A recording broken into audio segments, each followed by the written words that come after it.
In an older video I made the conjecture or connection that the kind of like uh, crass, to your point, um, obnoxious character or caricature of what a Philadelphian is like comes from Philadelphia's history as a very working class city. So I guess with the new information I learned about Philadelphia's industrial history, kind of threw me off with learning that many, if not, I don't know if I can say most, but like a large percentage of Philadelphia's industrial workers during the heyday, or when manufacturing was the most dominant sector in Philadelphia, that many of them were skilled workers. So when I heard skilled workers, um, I guess I had a different idea, or like skilled worker kind of gives me an impression, kind of like counter to what you would consider working class, but that's not necessarily the case. I mean, I suppose when I hear skilled in manufacturing, like of course it takes quite a bit of skill um, to make certain things. So the thing that made Philadelphia workers, manufacturing workers, so uh, the need for them to be skilled is that they made custom high quality goods as opposed to mass product mass produced cheap goods. So it did require skill to manufacture those products. So, but this is still skill in terms of like making things. Like for example, one of the most commonly held manufacturing jobs during that era was machining. So when machining, you might not quite know what that is just by hearing machining, but machining is basically the shaping of metal or wood into your desired shape and form by drilling, grinding, cutting using tools and machines to create the desired shape in metal or wood.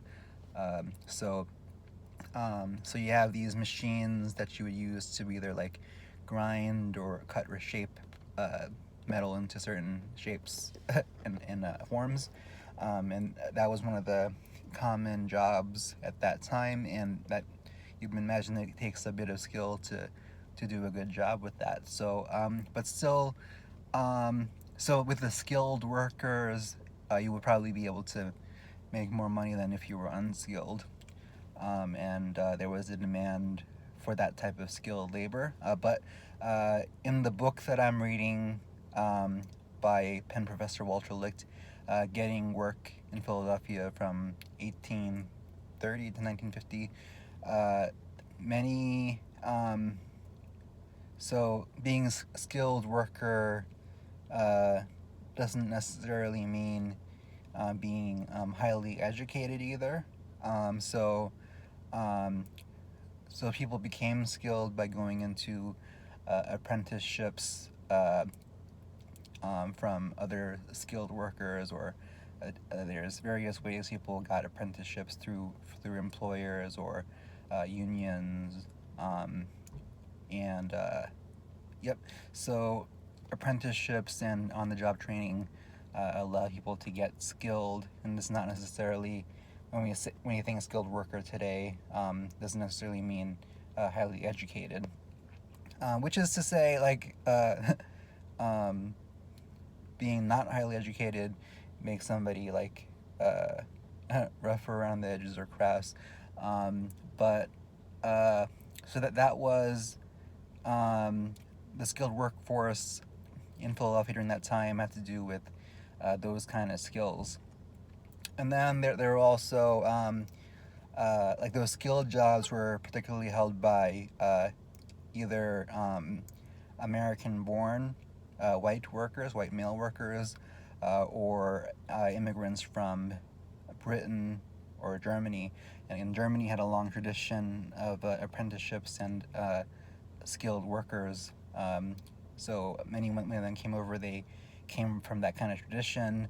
Their families were had long involved in craft manufacturing and craft work, so they were able to get skilled work in Philadelphia. But you also had large immigration from Ireland, Italy, Eastern Europe, who came over without skills because the conditions that caused them to leave their home countries is because they didn't have the best conditions there, and they were coming over here without any employable skills. So a lot of them worked as day laborers, according to Google. um, Irish immigrants at the time, they worked in the textile manufacturing, in foundries, forges. Yeah, also I think many of them worked in law enforcement, and uh, many Irish women came in, got jobs in sewing or like something to do with garment production or uh, those type of jobs. But many Irish men were day laborers, but I'm not entirely sure what a day laborer does.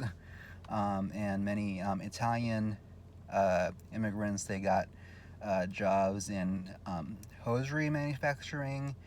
They also got jobs in municipal services like street paving, street cleaning, uh, um, the the infrastructure for the um, gas lines into the city or for energy.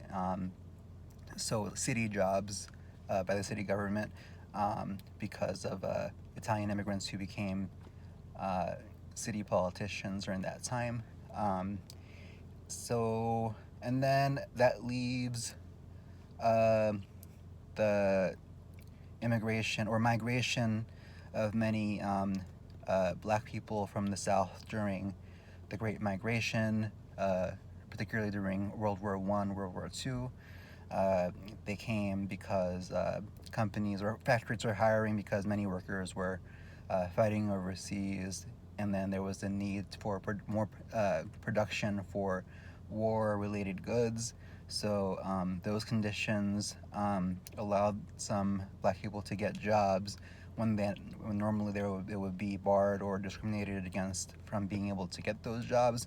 But often they'd get hired during the wars. But then once the war ended, people came back, or white people came back. They got their jobs back, and the black workers lost their jobs. And also um, that period, World War I, World War II, after 1920 is when the slow decline of manufacturing happened. And by the time the Civil Rights Acts were passed in the 1960s, the manufacturing was nearing the lowest point, or manufacturing really never came back, but it was in decline, and it kind of, I think, peak deindustrialization happened probably 70s, 80s in terms of the financial or economic impacts of the loss of manufacturing jobs came to its most significant, I think, in the 70s, 80s, shortly after the Civil Rights Act passed. So that means you brought a bunch of, or a large numbers of black people into Philadelphia as jobs were disappearing. And then at the same time, many white workers who had the benefit of being able to hire into manufacturing when manufacturing was a lot bigger. A lot of them ended up moving out into the suburbs, using the low interest government backed home loans and building of homes in the suburbs, the educational benefits from the GI Bill after World War II that was mostly afforded to white veterans as opposed to black veterans. So that caused a lot of out migration from the city into suburbs by mostly, primarily white people. But of course, they didn't all leave. Like, for example, today, um, the city of Philadelphia, so just the city, is 40 some percent black, and I think 30 some percent white, and then the remainder by Latino and Asian. Uh, so they didn't, not all the white people left, uh, but a lot of the places where the manufacturing jobs were, those areas are now mostly uh, black residents, Latino residents, and since those jobs are no longer there, they have less access to where jobs move to, whether in the suburbs or in more like the finance, technology, or uh, like the professional jobs in Center City. They didn't have access to because of the way schools are funded through property taxes, and disinvestment caused the schools in those areas to not be as good, and other stresses due to poverty, and prevents people that live in those areas from getting access to good jobs. So that caused like the poverty and high crime in those areas where the factories used to be, and used to house many of the families who had members working in those factories, which then left to the suburbs. Um, so I think some of those working class areas, yeah, some of those working class areas are still um, like areas where white people live. Like, for example, Port Richmond is historically the places where Polish immigrants ended up settling, took the factory jobs, manufacturing jobs there, and Port Richmond is still considerably um, ethnic Polish people, Polish Americans still live there. And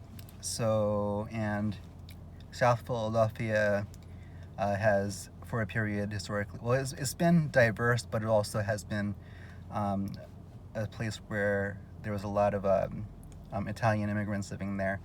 Um, so there's a history of deindustrialization, which caused job access to leave for people who didn't end up in the professional sector. They were left with few options as opposed to good paying jobs. So that has led to Philadelphia becoming the poorest large city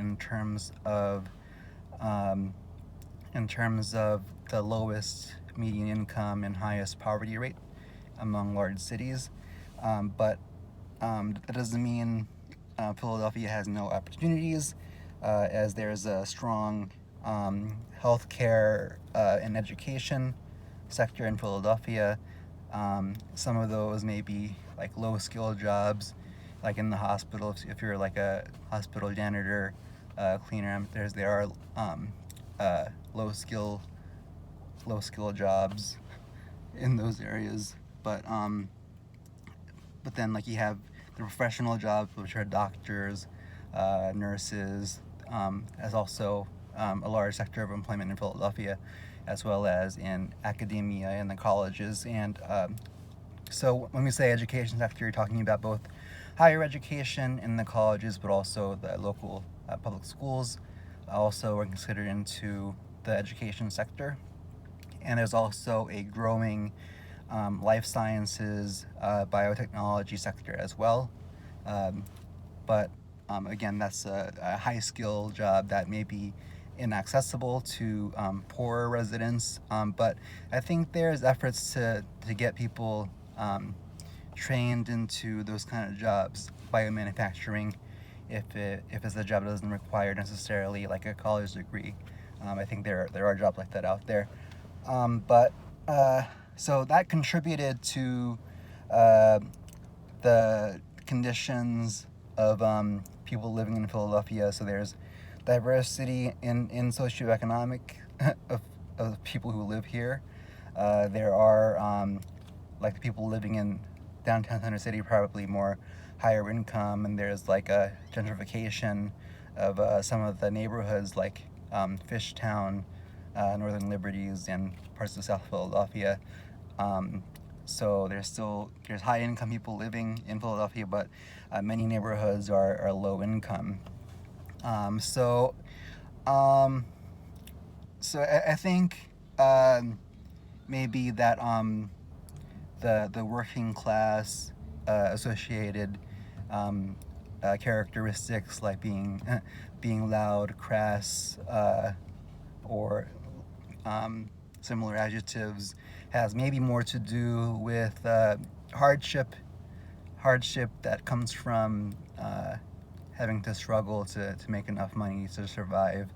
I think is more of an indicator of that than being having a working class job. But I mean, that's not to describe every Philadelphian, and that's not necessarily a negative trait. I think it can be that crass, in your like upfront attitude, may be admirable in some aspects. So I think I kind of like that characterization of Philadelphians being kind of like crass and in your face. I think that's in certain situations a good characteristic to have, and it's not me like talking down on anybody, but I think that's a attribute that I admire.